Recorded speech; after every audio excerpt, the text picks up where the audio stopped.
Very exciting on the property podcast this week. We have a new theme. It's Strategy September, and this week we're talking buy-to-lets. We give you all the ins and outs, and as a little extra bonus, we talk about why we got started in buy-to-let back in the day.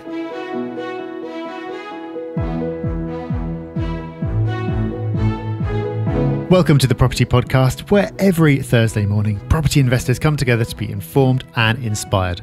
Very excited for our first instalment of Strategy September today. And make sure you stick around to the end, because in Hub Extra, we've got a way of compressing what could be a guilt-ridden or unpleasant part of your day down into just 7 minutes.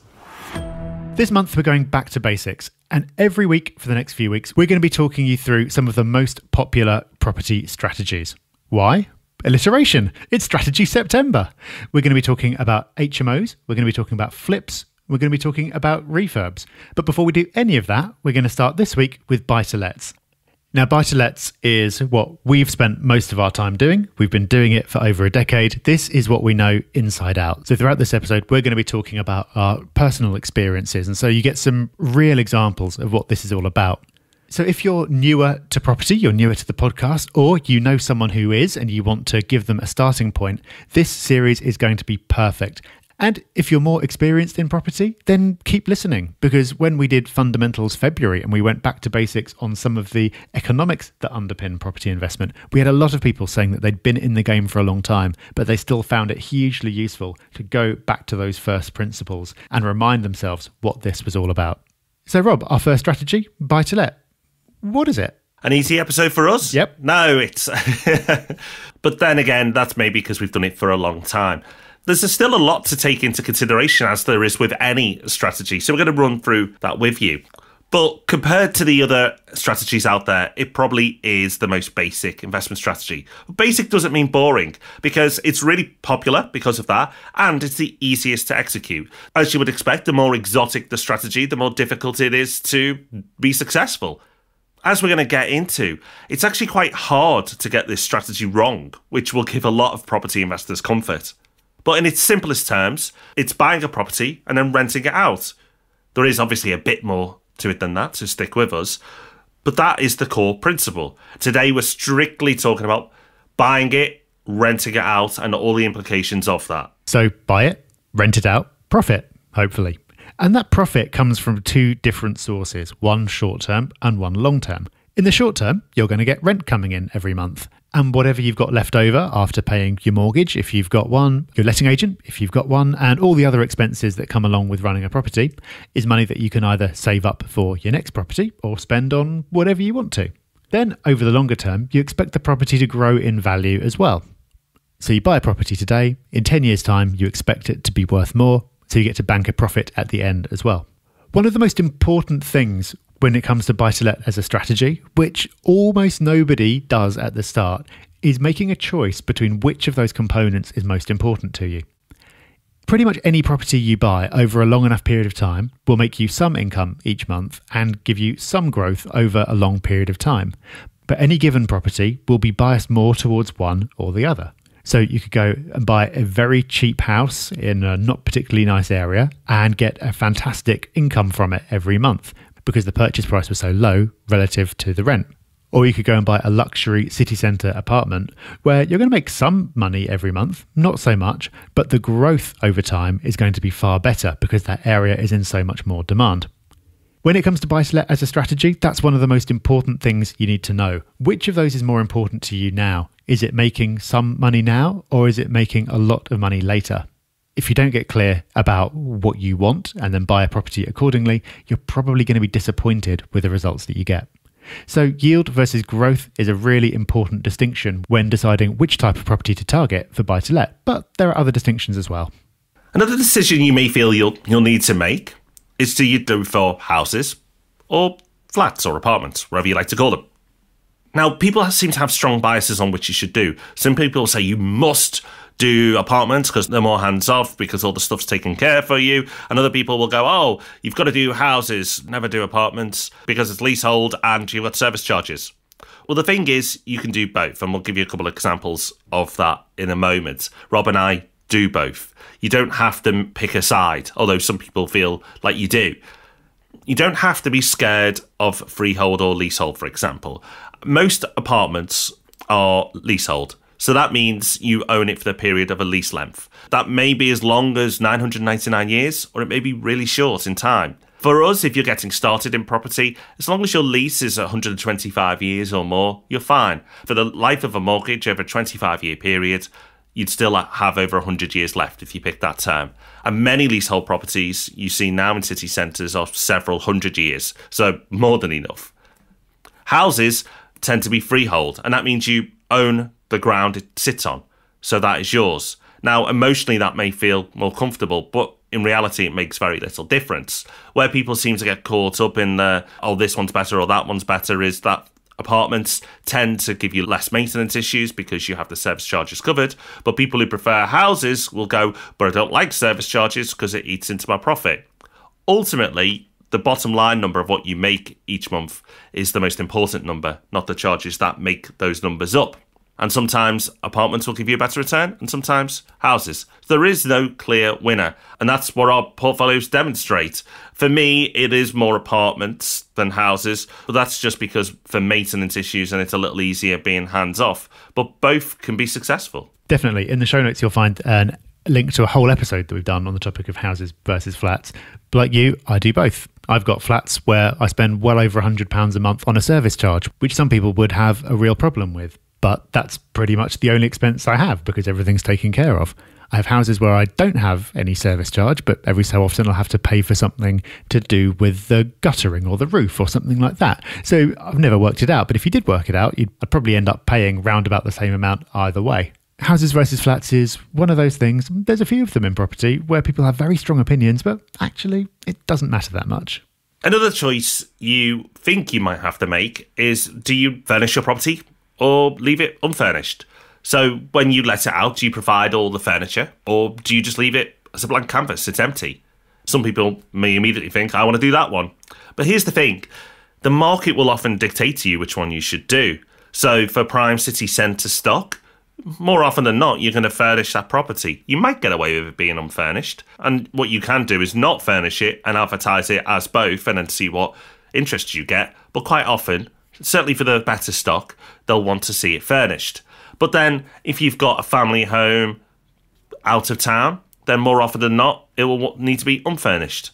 There's not much beyond that, but it's a point worth bearing in mind that don't get too wrapped up in the thought of, do I need to do it or not? Your letting agent will be able to tell you, if you use one, what you should be doing in that particular market. If you don't use a letting agent, then just look at the competition on Rightmove to get a sense of what seems to be more popular here. So those are some of the distinctions within buy-to-let. But taking buy-to-let as a whole, what are some of the advantages of this strategy compared to some of the others that we'll talk about in future weeks? Well, a big one is that it's really easy. Once you've bought the property, you can either self-manage, so you can find a tenant and put them in and deal with anything that comes up, or you can use a letting agent to do all that for you. Self-managing, I've done in the past. There is work involved up front, but then the wonderful thing about buy-to-let is that a lot of the time, not much happens. It's more common to have a month where the rent comes in and the phone doesn't ring and you don't have to do anything than months where you do need to do something. But now, Rob, I have all my properties managed. I know you do as well. So what we actually have to do each month is nothing really, isn't it?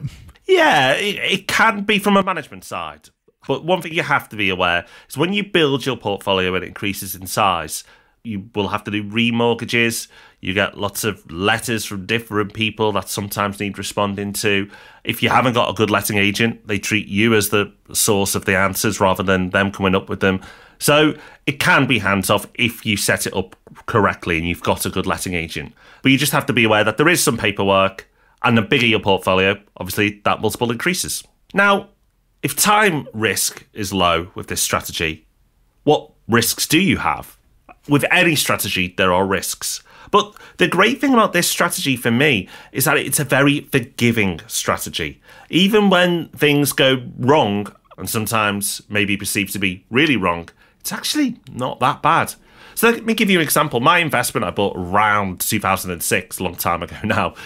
But as we all know, in 2008, it had a price correction to a point that actually the mortgage was higher than the property was worth. So I was in negative equity. Now that will sound very scary for a lot of newbie investors.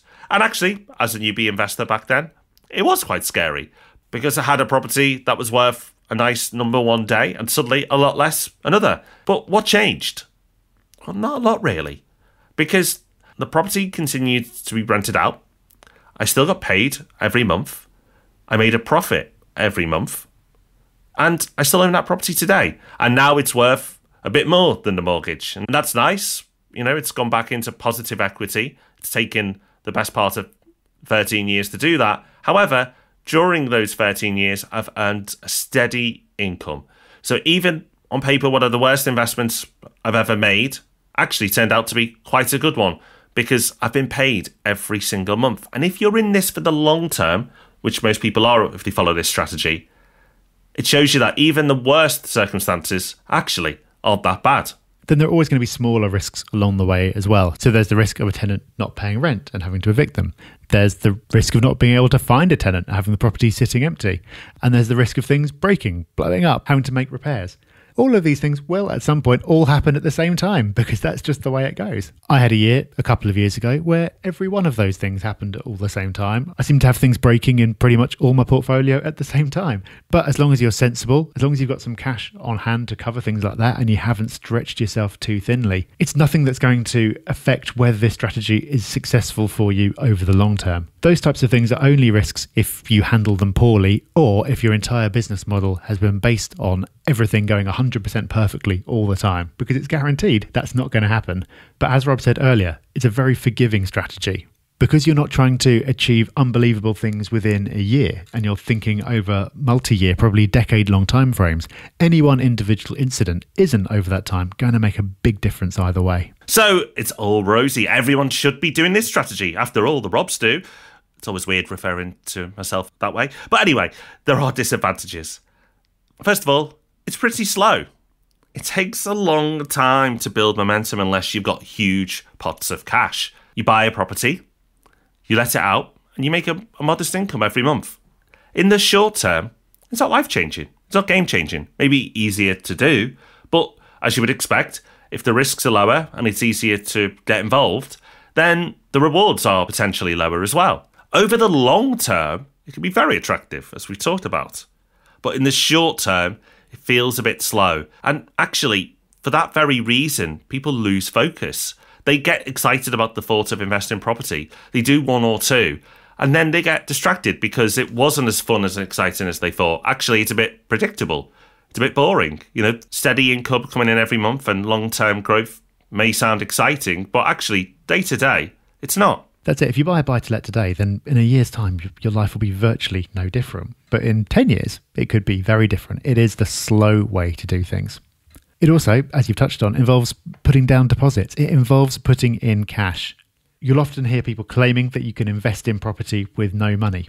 There have been points in the past where, because you could use mortgages in a particular way and lending was very permissive, that was true. You could do that. There are still ways today that you can make money from things related to property that don't involve putting in money. But if you want to invest in property and you're doing this long, slow and steady approach, you'll need to find the deposit that you put down on every property that you buy. Now, over time, this gets easier. With every property you buy, you'll have a new set of rent coming in that you can put towards the deposit for the next one. And in a rising market, as your portfolio grows, you'll have more properties that are all growing in value over time. So you'll be able to remortgage those properties to pull some of your money out again. And if that's not a concept you're familiar with, we'll link you to an episode in the show notes where we talk about that in more detail. But the point is, over time, what we call the snowball effect kicks in. Your momentum grows and grows, and it gets easier and easier to build your portfolio. But at the start, it is very slow. Each new purchase will involve saving up a new deposit. That could take you a year, 2 years, or more to do. So if you're looking for very quick results, or you're looking at a way to get big results from a small amount of cash that you're not going to be in a position to grow, then buy-to-let probably isn't the strategy for you. Well, let's look at that. Who isn't this for? Because you could say, well, it's for everyone because it's easy, but that it's not for everyone. Because if, for example, you're someone who loves risk, has plenty of time on their side, and wants income right now, then this strategy's not for you.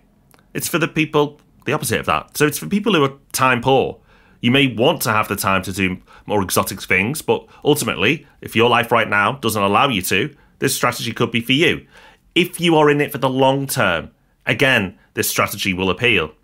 And if you're doing it to build a safe and secure portfolio, one that's lower risk than all the other strategies we'll go on to talk about, then again, this could be right for you.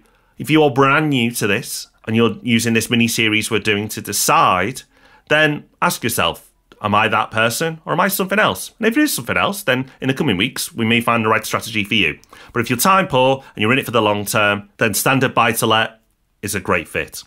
So if buy-to-let is the strategy for you, how do you do it well? Well, one of the most important points, which I mentioned right back at the start, is to know what you're investing for. So by the end of this little series, you'll know if buy-to-let is a strategy for you. If it is, great, but that's not the end of it. Within that, what are you investing for? Are you more interested in the money you make each month? Or are you more interested in having your portfolio having grown in value over a number of years? As I said, properties tend to be biased more towards one or the other, so you need to know which is important to you so you can target the right type of property. Another thing you need to do, which is universal to all the strategies we're going to talk about, is educate yourself. That doesn't mean that you need to spend a whole load of money for a very expensive course that tells you how to do it. There's lots of information out there, such as 337 episodes of this podcast, and books and videos and all manner of other things that can tell you everything you need to know with hardly any outlay. Buy-to-let is simple. This is a very simple strategy. So don't listen to anyone who tells you that there are any secrets to this. There are strategies that are more complex, where you might need a bit more guidance. And there are experts who'll have a lot of value to add. But buy-to-let is simple. So you need to educate yourself, but you don't need to overcomplicate it. That's right. Research is key here. Put your time into research instead. So once you've learned the basics, just put that effort in. Because you can go too hands-off with this strategy and abdicate your responsibilities to others and go, oh, well, I'm working with an expert, so it's up to them to get this right for me. It's not the case. It's your money. You've earned this money or you've been given it. So make sure you treat it with the respect it deserves. And the respect is researching what to do, how to move forward, where to invest in, which are the best areas of that particular area you're focusing on. That said, I'm going to completely contradict myself now, or partly, don't obsess too much over finding the perfect deal. So once you've got the knowledge and you've done research, don't expect for the perfect deal to come along because, as we've said many times, the perfect deal does not exist. The cost of not investing 1 year because you were looking for perfection is far more than just getting an average property. Because that average property will start to build you income, will start to give you some growth, maybe minuscule, but it'll be something. And if you're brand new to property investment, start to give you a track record with other lenders. So the cost of inaction is far more expensive than an average deal. So don't look for perfection. Of course, look for good or even very good, but you can talk yourself out of every single deal if you want to. Make sure that's not you. Because as we've already discussed, over the long term, any mistakes you do make, even major ones, time will look after. So that's everything you need to know about buy-to-let. Or at least everything you need to know to start thinking about buy-to-let. And again, if you go to the show notes, you'll find lots of links to other episodes about it. But I've really enjoyed putting this episode together because by going back to basics, it got me thinking back to the start and about why I started following this strategy in the first place. I think the main reason was I didn't know about many of the others. I mean, back then, like 12, 13 years ago, or whenever it was that I bought my first property, there wasn't all the information around that there is now. There are a couple of forums online and some very general books, but that was kind of it. We talked about yield versus growth. My motivation at the time was yield. I wanted to have some more money coming in each month. And how do you do that? Well, you buy a property and you get rent coming in. It really was as simple as that. If I was starting again today in the same position and with the same motivations, I might have actually ended up going for another strategy that promises even higher cash flow than buy-to-let does. But I'm really glad that that information wasn't around and I did end up going down this route because I've not just ended up with that money coming in. I've also ended up with a portfolio that's grown in value. I've been able to shift my approach pretty seamlessly over time and move away from that income bias into more of a growth bias and shift from being more hands-on to being very hands-off. So for me, that's been one of the really nice things about buy-to-let. It is very simple, but it encompasses a lot. There's a lot of different ways of approaching it. So you can adapt over time and have it working for you in whatever way you want. Yeah, I completely agree, Rob. When I started out, there was a lot less noise. There wasn't all these weird and wonderful strategies. And you can be forgiven for thinking that those strategies are the norm, when actually most people actually do this strategy over others. Doesn't mean that you listening should, but for most people, this is probably the strategy that they end up doing. It's just that the more exotic strategies out there have a lot of marketing and courses built off the back of them. So they're talked about a lot by other experts. It's hard to make money off what is a simplistic strategy. So therefore they tend to poo-poo it and not talk about the benefits. But as you've touched on, the benefits are there to see. You've done really well off the back of your portfolio. And 13 years on, it's done really well for me. Now, it earns enough income to pay for my lifestyle. Yeah, I may not be able to go on as many holidays if I just relied on my property portfolio, but I could pay all my bills, wouldn't need to downsize, could stay where I live in the southeast of England, an expensive place, but that would be covered by my property portfolio. And that's a nice position to be in. I was always investing for the long term, and actually income was secondary, but after so many years in, that income has just got to a place where it's given me that stability as well. And that's amazing.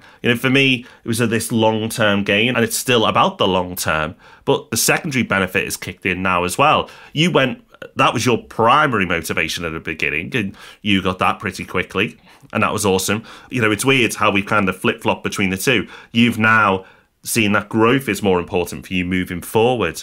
I think it's important to point out, though, that it didn't happen for either of us quickly. Over the long term is when these benefits play out. So that may sound, wow, paying for everything, lifestyle, you can choose how you spend your days. That is a wonderful position to be in, but it doesn't happen overnight. And that's the thing about this strategy. You have to like what you do day to day, or find a different way to change what you do day to day if you don't, because this won't do that for you. So if you have more aggressive goals and a bigger appetite to risk, then as we said, this might not be for you.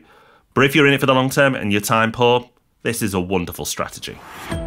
So it's time for our listener success stories. How you get these to us, we do not mind. We've had them from Instagram in the past, Facebook, Twitter. They're all at Property Hub UK. We also have them via the forum. They're awesome. Or we do like to see them as 5-star reviews in iTunes.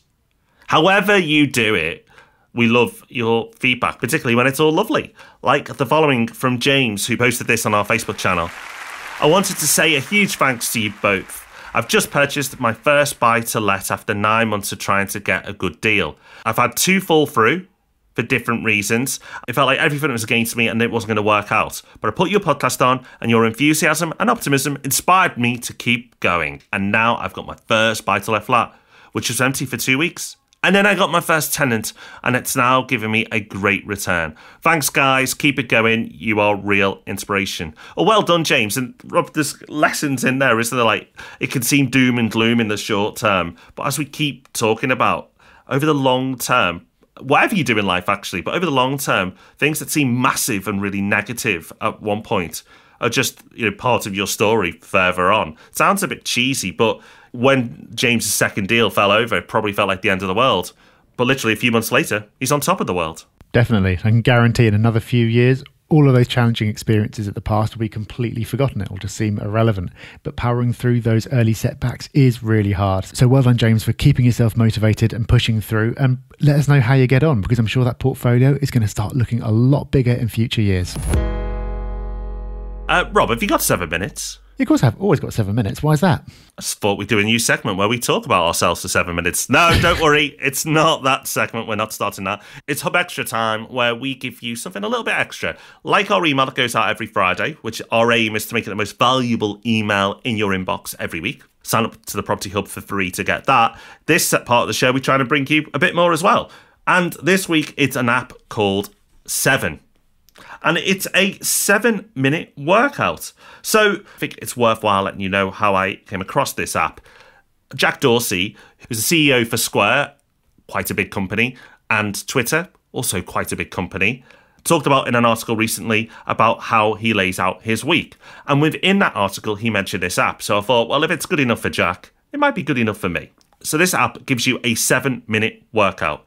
And they've looked at the numbers and apparently proven that if you do a high-intensity workout for 7 minutes non-stop, that is the minimum viable exercise that you need to do every day.